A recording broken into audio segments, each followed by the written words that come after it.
नमस्कार बच्चों, कैसे हैं आप।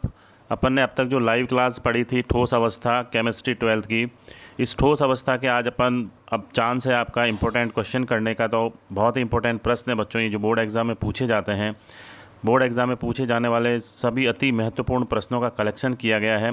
30 अति महत्वपूर्ण प्रश्न हैं, अपन इसकी प्रैक्टिस करेंगे। प्रश्न उत्तर दिए गए हैं बच्चों, देखते हैं अपन कौन कौन से प्रश्न इसमें इम्पोर्टेंट। आइए करते हैं इसकी आज प्रैक्टिस। तो पहला जो क्वेश्चन है बच्चों, इसमें NaCl में पाई जाने वाली स्टोइकियोमेट्री और नॉन स्टोइकियोमेट्री दोष के नाम लिखिए। आपको केवल दोष के नाम पूछे गए बच्चों। पहला जो प्रश्न है तो उसमें स्टोइकियोमेट्री दोष जो है उसमें लिखा है शॉटकी दोष। नॉन स्टोइकियोमेट्री दोष जो होता है उसमें ऋणायन रिक्ति के कारण धातु आधिक्य दोष। अपन ने पढ़ा है ना, दो प्रकार के दोष होते हैं, धातु आधिक्य दोष और धातु न्यूनता दोष। तो अपन कोई सा भी एक एक नाम इसमें लिख सकते हैं बच्चों। शॉटकी दोष के अलावा इसमें फ्रैंकल दोष भी अपन एग्जाम्पल में लिखा जा सकता है। अगला जो प्रश्न है बच्चों, बहुत ही इंपॉर्टेंट क्वेश्चन हैं ये सारे। सेकंड प्रश्न है, अनआयनिक ठोसों में पाई जाने वाली परमाणविक त्रुटियों के नाम लिखिए। कौन कौन सी ऐसी त्रुटियां होती हैं जो अनआयनिक ठोसों में पाई जाती हैं। एक तो है रिक्तिका दोष, दूसरा है अंतरावकाशी दोष। दो प्रकार के दोष हैं, एक तो रिक्तिका उत्पन्न होने के कारण होते हैं और एक जब कोई आयन या परमाणु उसमें आ जाता है रिक्त स्थानों में, अंतरावकाशी स्थानों में, उसको अपन कहते हैं अंतरावकाशी दोष। अगला जो प्रश्न है बच्चों, प्राचीन सभ्यता की कांच की कुछ वस्तुओं की दृश्यता में दूधियापन पाया जाता है, क्यों। मतलब जो कांच जो ट्रांसपेरेंट होते हैं उनमें दूधियापन आ जाता है, ऐसा क्यों होता है। तो कांच क्या है, एक अक्रिस्टलीय ठोस होता है तथा अक्रिस्टलीय ठोस वातावरण से ताप ग्रहण कर लेते हैं और एक क्रिस्टलीय ठोस को गर्म करने पर एक तापमान पर वे क्रिस्टलीय बन जाते हैं। यानी पहले तो अपन को पता ही है कि कांच क्या है बच्चों, कांच जो होता है एक अक्रिस्टलीय पदार्थ होता है, लेकिन ताप की उपस्थिति में वो क्या हो जाता है, क्रिस्टलीय पदार्थ में बदल जाता है। तो जैसे ही वो क्रिस्टलीय पदार्थ में बदलता है तो क्रिस्टलीकरण के कारण इनमें दूधियापन आ जाता है। उसकी जो ट्रांसपेरेंसी है, पारदर्शिता है, वो ख़त्म हो जाती है और कांच जो है अक्रिस्टलीय से क्रिस्टलीय रूप में बदल जाता है। इस कारण से वो दूधियापन दिखाई देता है, यानी दूधिया दिखाई देता है। ठीक है बच्चों। अगला प्रश्न है, कांच को अति शीतित द्रव क्यों माना जाता है। बहुत इंपॉर्टेंट क्वेश्चन है बच्चों ये सारे। तो कांच एक अक्रिस्टलीय ठोस है, ये अपन जानते ही हैं। द्रव के समान अक्रिस्टलीय ठोसों में प्रवाह की प्रवृत्ति होती है, यानी अक्रिस्टलीय जो ठोस होते हैं उनमें बहने का गुण पाया जाता है। अपन इस चीज़ को पढ़ चुके हैं बच्चों। परंतु यह प्रवाह अत्यंत मंद होता है, बहुत धीमी गति से होता है, इसलिए इन्हें अतिशीतित द्रव या आभासीय ठोस भी कहते हैं, क्योंकि बहते हैं। और आपने देखा होगा पुरानी खिड़कियां जो होती हैं, अगला प्रश्न भी है, उसमें मोटा क्यों होता है। आइए देखते हैं अगला प्रश्न। अगला प्रश्न है बच्चों, पुरानी इमारतों और खिड़कियों में लगे कांच के निचले छोर अपेक्षाकृत मोटे होते हैं, मोटे हो जाते हैं वो, क्योंकि कांच अत्यधिक मंदता से नीचे की ओर प्रवाहित होकर नीचे वाले भाग को मोटा कर देता है। अपन जानते हैं कि अक्रिस्टलीय ठोस जो होते हैं उनमें द्रव के समान बहने का गुण होता है, लिक्विड के समान। जैसे लिक्विड बहता है वैसे ही इनमें भी द्रव के समान बहने का गुण होता है और ये धीरे धीरे धीरे धीरे नीचे की तरफ बहते हैं। इसके जो कण होते हैं बच्चों, तो जब ये कण नीचे की तरफ बहते जाते हैं, आते जाते हैं, वहाँ पर इकट्ठे हो जाते हैं, तो कांच नीचे से मोटा हो जाता है, यही कारण है इसका। अगला प्रश्न है अपना बच्चों, बात करते हैं अपन पीला जिंक ऑक्साइड में किस प्रकार की जालक त्रुटि पाई जाती है, समझाइए। स्पष्ट करना है आपको। तो अपन ने देखा है कि अतिरिक्त धनायनों की अंतरावकाशी स्थलों में उपस्थिति के कारण धातु आधिक्य दोष होता है। पहले तो ये बात है ना, धातु आधिक्य दोष कब होता है, जब अतिरिक्त धनायन जो होते हैं वो अंतरावकाशी स्थलों में आ जाते हैं। जेडेनो जो होता है जिंक ऑक्साइड कमरे के ताप पर सफ़ेद रंग का होता है वैसे, लेकिन गर्म करने पर ऑक्सीजन गैस का त्याग कर देता है ये, जिससे इलेक्ट्रॉन जो होते हैं अंतरावकाशी स्थलों में चले जाते हैं और मुक्त इलेक्ट्रॉनों के कारण क्रिस्टल का रंग पीला दिखाई देता है। क्योंकि जब वो अंतरावकाशी स्थलों में इलेक्ट्रॉन चले जाते हैं तो वो एक स्थान से दूसरे स्थान पर गमन करते हैं और उससे क्या होता है, उसका रंग पीला दिखाई देता है। ठीक है, देखो इसमें रिएक्शन लिखी हुई है, जेडेनो है, जिंक प्लस आयन के रूप में बदल गया, ऑक्सीजन हो गई। ये ऑक्सीजन जो है ये तो निकल जाती है वहाँ से और 2 इलेक्ट्रॉन छोड़ जाती है। ये जो इलेक्ट्रॉन है इसी के कारण क्या होता है, पीला दिखाई देता है जिंक ऑक्साइड। ठीक है बच्चों। अगला प्रश्न बहुत ही इंपॉर्टेंट प्रश्न है, मूर्खों का सोना कहते हैं, किसे कहते हैं? आयरन सल्फाइड को मूर्खों का सोना कहा जाता है, ठीक है ना। FeS को कहते हैं, क्योंकि FeS भी क्या है, इसमें भी एक धनायन जब निकल जाता है तो उसके स्थान पर जो उनकी प्रतिवर्ती संयोजकता जो होती है, संयोजकता जो दर्शाते हैं संक्रमण तत्व, वो Fe+2 से Fe+3 में बदलते रहते हैं। आपने देखा होगा, पढ़ाया भी है अपने लाइव क्लास में बच्चों। तो Fe+2 और Fe+3 के मध्य ये आपस में बदलते रहते हैं, तो इलेक्ट्रॉन क्या है, इनमें गमन करता रहता है, इसमें आपस में इंटरचेंज होता रहता है। और जब इलेक्ट्रॉन एक स्थान से दूसरे स्थान पर जाता है तो वो एक चमक उत्पन्न करता है, रेडिएशन उत्पन्न करता है पीले रंग का, जिससे ये है पीले रंग की चमक के कारण, धात्विक चमक के कारण ये सोने की तरह दिखाई देता है, इसलिए FeS को मूर्खों का सोना भी कहा जाता है। अगला प्रश्न है बच्चों, BCC और HCP संरचनाओं में निम्न के मान लिखिए। यानी आपको मान लिखने हैं किस किस चीज़ के, संकुलन क्षमता इनकी कितनी होती है, समन्वय संख्या कितनी होती है, और प्रतिमात्रक कोष्ठिका कणों की संख्या कितनी होती है। अपन ये सारी चीज़ें कर चुके हैं, कणों की संख्या ज्ञात कर चुके हैं, समन्वय संख्या और संकुलन क्षमता, सारी बातें अपन ज्ञात कर चुके हैं बच्चों। तो अपन देखते हैं, पहले अपन बात कर रहे हैं BCC की। BCC की संकुलन क्षमता कितनी होती है? 68% होती है बच्चों, ठीक है ना। जबकि HCP की कितनी होती है? 74%। अपन इसको निकाल चुके हैं बच्चों, है ना, ज्ञात कर चुके हैं लाइव क्लास में।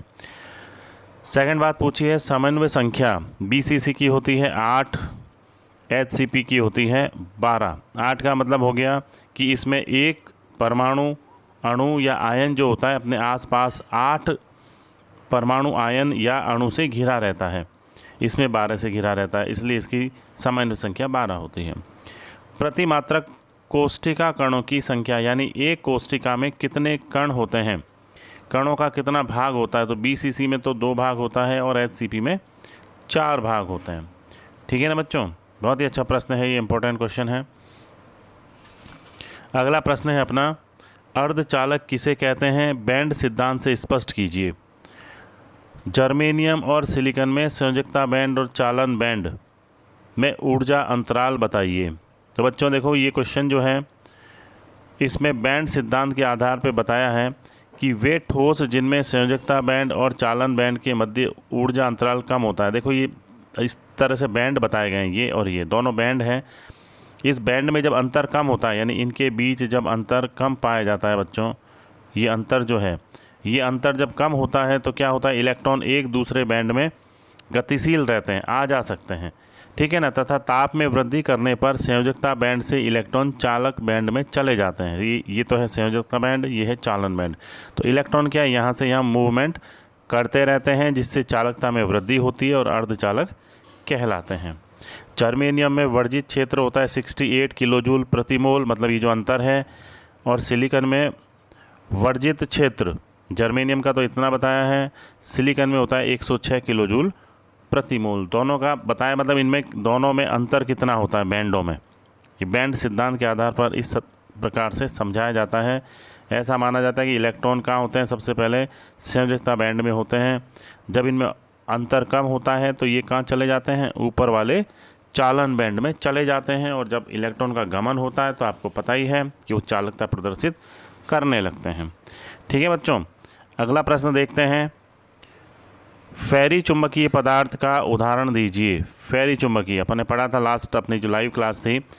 इन पर ताप का प्रभाव बताइए बच्चों। तो अपन थोड़ा सा इसको ऊपर सरका लेते हैं, फिर देखते हैं। फेरी चुंबकीय पदार्थ, देखो इसका उदाहरण तो है Fe3O4 मैग्नेटाइट, अयस्क है एक लोहे का मैग्नेटाइट। इन पदार्थों को गर्म करने पर ये पदार्थ फेरी चुंबकत्व का गुण खो देते हैं और अनुचुंबकीय व्यवहार करने लगते हैं। ये बात अपन ने पढ़ी है लाइव क्लास में बच्चों, ठीक है, क्लियर। नॉट क्या चीज़ है इसमें कि लोह चुंबकीय, प्रति लोह चुंबकीय और लघु लोह चुंबकीय पदार्थ में चुंबकीय गुण अयुग्मित इलेक्ट्रॉन के कारण ही होता है तथा सभी, यानी जो तीनों हैं, गर्म करने पर अनुचुंबकीय हो जाते हैं। ये आपको ध्यान रखने वाली बात है, इसलिए इसमें लिखी गई है बच्चों। इस चीज़ को आपको आराम से समझ लें इसको अच्छी तरह से, कि लोह चुंबकीय, प्रति लोह चुंबकीय और लघु लोह चुंबकीय, यानी वही फेरी चुंबकीय जो होते हैं पदार्थ, उनमें चुंबकीय गुण अयुग्मित इलेक्ट्रॉन के कारण होता है, लेकिन गर्म करने पर ये अनुचुंबकीय हो जाते हैं। चलिए अगला प्रश्न, कांच और प्लास्टिक किस प्रकार के ठोसों के उदाहरण हैं? एक क्रिस्टलीय ठोस के उदाहरण है। बिल्कुल सिंपल क्वेश्चन है बच्चों। अगले प्रश्न की अपन बात करते हैं कि वर्ग 12 और 16 के तत्वों के संयोजन से बने किसी एक ऐसे यौगिक का उदाहरण लिखिए जो अर्धचालक के रूप में प्रयुक्त होता है। ठीक है ना, सेमी कंडक्टर के रूप में होता है। तो देखिए एग्जाम्पल है zinc sulphide, cadmium selenium, cadmium sulphide और मरकरी और टेल्यूरियम। ठीक है ना, ये उदाहरण है अपने सामने जो क्या करते हैं, अर्धचालक के रूप में प्रयुक्त होते हैं, जो वर्ग 12 और वर्ग 16 के तत्वों के मिलने से बने होते हैं। अगला प्रश्न देखते हैं बच्चों, वर्ग 13 और 15 के तत्वों के संयोजन से बने अर्धचालक का नाम और सूत्र लिखिए जो संकेतों को तुरंत पहचानने में सक्षम होते हैं। तो उसका उदाहरण है गैलियम आर्सेनाइड। बहुत ही अच्छा एग्जाम्पल है बच्चों, इसको याद कर लें। ये सिग्नल्स को आइडेंटिफाई करने के काम आता है। बहुत इंपॉर्टेंट एग्जाम्पल है ये बच्चों। अगला प्रश्न है पायरो इलेक्ट्रिक पदार्थ का उदाहरण लिखिए। पायरो इलेक्ट्रिक पदार्थ बच्चों एक तो है गैलियम नाइट्राइड और दूसरा है सीजियम नाइट्रेट। दोनों ही बहुत ही इंपॉर्टेंट क्वेश्चन है बच्चों, ये आंसर है इनके। पायरो इलेक्ट्रिक पदार्थ जो होते हैं ये भी इलेक्ट्रॉनिक में काम आते हैं। अगला प्रश्न है एकल कोष्ठिका का घनत्व ज्ञात करने का सूत्र। देखिए ये इसका घनत्व ज्ञात करने का फॉर्मूला होता है, इसको केवल आपको याद करना है। घनत्व अगर पूछा जाए तो अपन इसमें निकाल सकते हैं, D बराबर ZM/A³ Na। ठीक है, Na जो है ये है अवोगाद्रो संख्या, M जो है द्रव्यमान और Z जो होता है उसका परमाणु क्रमांक होता है बच्चों, और A जो है वो आयतन बताया गया है एकल कोष्ठिका का। ठीक है, अगले प्रश्न की ओर बढ़ते हुए षटकोणीय द्विविमीय निबिड़ संकुलन का चित्र बनाइए। इस व्यवस्था का प्रकार और समन्वय संख्या भी बताइए। तो षटकोणीय द्विविमीय निबिड़ संकुलन का जो चित्र है वो तो आप बना लें बच्चों। ठीक है, इस व्यवस्था का प्रकार और समन्वय संख्या, तो प्रकार जो होता है वो तो ए बी आते जाएंगे, क्योंकि ये चित्र जो है इसमें इतना स्पष्ट नहीं बताया गया। मैंने लाइव क्लास जो है उसमें आपको बता रखा है बच्चों। षटकोणीय द्विविमीय जो व्यवस्था होती है उसमें क्या होते हैं, कई सारे इस तरह से होते हैं, कण आपस में व्यवस्थित होते हैं द्विविमीय में। लेकिन दूसरा कण क्या होता है, इन दोनों के खांचों के बीच में स्थित होता है इस तरह से। ठीक है ना, दूसरी जो लेयर होगी वो पहली लेयर के बीच में स्थित होगी। देखिए आप, बिल्कुल ऊपर नहीं होता, इन दोनों के खांचों के बीच में स्थित होते जाते हैं, इस प्रकार बनते जाते हैं। तो अगर अपन इनको देखें, ठीक है बच्चों, अगर अपन इस कण को लें तो इस कण के देखो चारों ओर 1 2 3 4 5 और 6 जो है वो कण इससे स्पर्श करते हैं। इसका मतलब इसकी समन्वय संख्या कितनी हो गई, 6 हो गई। देखो एक तो ये कण स्पर्श कर रहा है, दूसरा ये कण, तीसरा, चौथा, पांचवा और ये छठा, यानी 6 कण इससे स्पर्श कर रहे हैं। इसमें पैटर्न क्या हो जाएगा, ये ए पैटर्न हो गया, अलग टाइप का है, ये बी हो गया, फिर ए, वापस ए आ गया क्योंकि इसका सेम हो गया पहला और तीसरा, फिर बी आ जाएगा।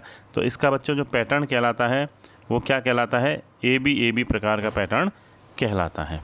ठीक है बच्चों, अब अपन चलते हैं अगले प्रश्न पर। प्रश्न नंबर 17, द्विविमीय षटकोणीय निबिड़ संकुलित प्रथम परत के गोलों पर दूसरी परत से ढकने पर बनने वाले छिद्रों के नाम लिखिए। देखो द्विविमीय षटकोणीय निबिड़ संकुलन प्रथम परत के गोलों पर दूसरी परत ढकने पर बनने वाले छिद्रों के नाम लिखिए।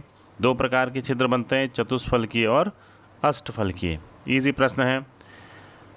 अगला प्रश्न, क्रिस्टलीय जालक में कुल अवयवी कण n हो तो प्रत्येक गोले के लिए चतुष्फलकीय और अष्टफलकीय रिक्तिकाओं की संख्या बताइए बच्चों। बिल्कुल अच्छा प्रश्न है ये, इजी प्रश्न है, अपन को पता ही है कि चतुष्फलकीय रिक्तिकाएँ कितनी होती हैं, 2n के बराबर, अष्टफलकीय कितनी होती है, n के बराबर। और अगर कुल पूछी जाए कुल रिक्तिकाएँ कितनी बनेंगी तो वो बन जाएंगी 3n रिक्तिकाएँ पाई जाती हैं उस क्रिस्टल में।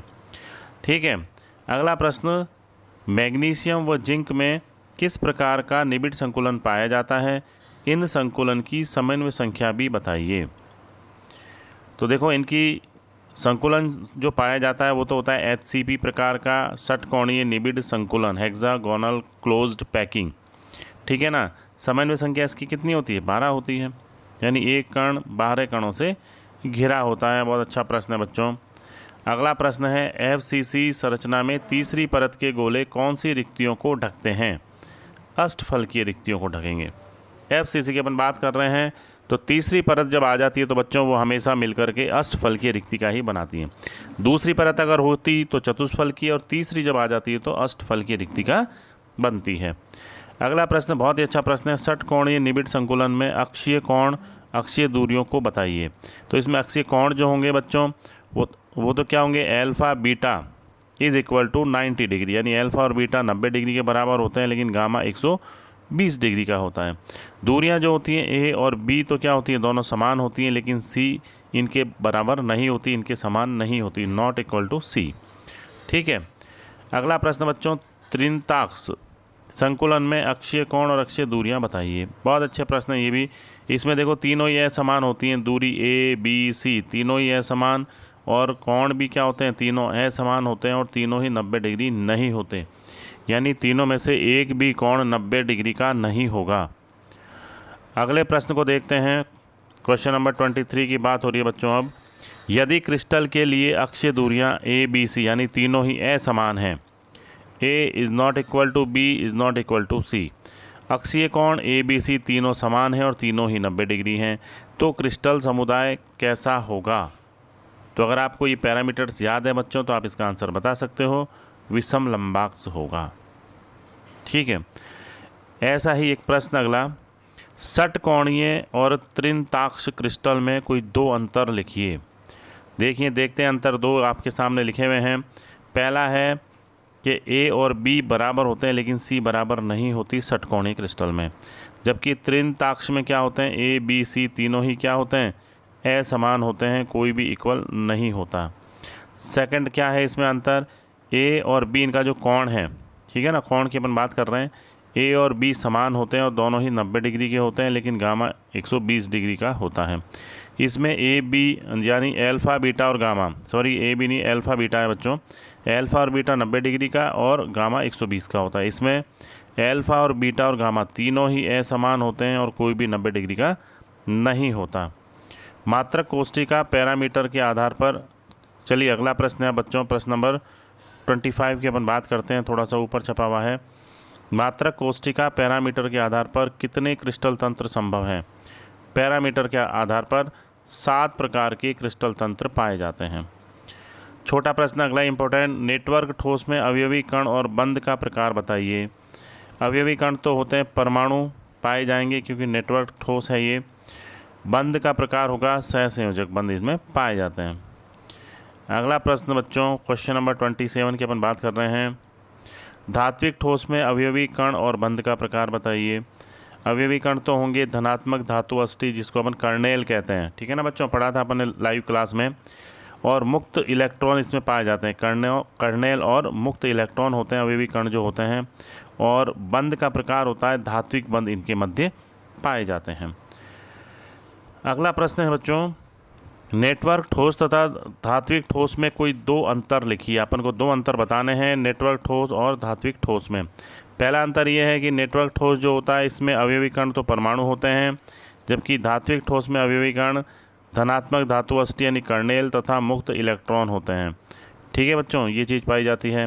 बंध का प्रकार, नेटवर्क में सहसंयोजी बंध होता है, धात्विक ठोस में बंध जो होते हैं वो धात्विक बंध पाए जाते हैं। तो बहुत ही ईजी क्वेश्चन हैं बच्चों, ये अपन इसमें आंसर आसानी से लिख सकते हैं और इनमें अंतर कर सकते हैं। अगला जो प्रश्न है बच्चों, एन तथा पी प्रकार के अर्धचालक बनाने के लिए सिलिकॉन में कौन से तत्व मिलाते हैं, यानी अपन इसमें कौन से तत्व मिलाएं सिलिकॉन में कि एन और पी प्रकार के अर्धचालक बन जाएं। तो देखो बच्चों, जब अपन को एन प्रकार का प्राप्त करना है तो इसमें क्या करेंगे, अपन फास्फोरस यानी 15वें वर्ग के तत्वों को मिला देंगे, क्योंकि इसमें इलेक्ट्रॉन अधिक होगा, इससे यानी एक इलेक्ट्रॉन अधिक हो जाएगा, नेगेटिव चार्ज बढ़ जाएगा, इसलिए एन प्रकार के अर्धचालक प्राप्त हो जाएंगे। दूसरे में अपन क्या डालेंगे, बोरोन डाल देंगे, जो कि 13वें वर्ग का तत्व है। इसमें एक इलेक्ट्रॉन की कमी होगी, इलेक्ट्रॉन न्यून होंगे, तो पॉजिटिव चार्ज बढ़ जाएगा, इसलिए ये पी प्रकार के अर्धचालक बना देते हैं। पी यानी पॉजिटिव, एन यानी नेगेटिव। ठीक है बच्चों, ये ध्यान रखें। अगला प्रश्न है अपना अंतिम प्रश्न, बहुत ही इंपॉर्टेंट प्रश्नों की श्रेणी में। फ्रैंकल त्रुटि में AgCl क्रिस्टल के घनत्व पर परिवर्तन नहीं होता, क्यों। फ्रैंकल दोष की बात कर रहे हैं, क्योंकि Ag आयन अंतरावकाशीय स्थलों में विस्थापित हो जाते हैं। इसने कहा घनत्व में कोई परिवर्तन नहीं होगा, क्यों होगा, क्यों नहीं होगा? क्योंकि Ag आयन जो हैं केवल अपना स्थान छोड़ करके उसी क्रिस्टल में अन्य स्थान पर चले जाते हैं बच्चों, ठीक है ना। यानी क्रिस्टल को छोड़ करके बाहर नहीं जाते, और जब क्रिस्टल को छोड़ के बाहर नहीं जाएंगे तो उनके घनत्व में कोई परिवर्तन नहीं होता है बच्चों। तो ये बहुत ही इम्पोर्टेंट प्रश्न है, आप इसकी प्रैक्टिस कीजिए और अपना अगला चैप्टर लाइव क्लास में देखने के लिए तैयार रहें। जब तक के लिए धन्यवाद।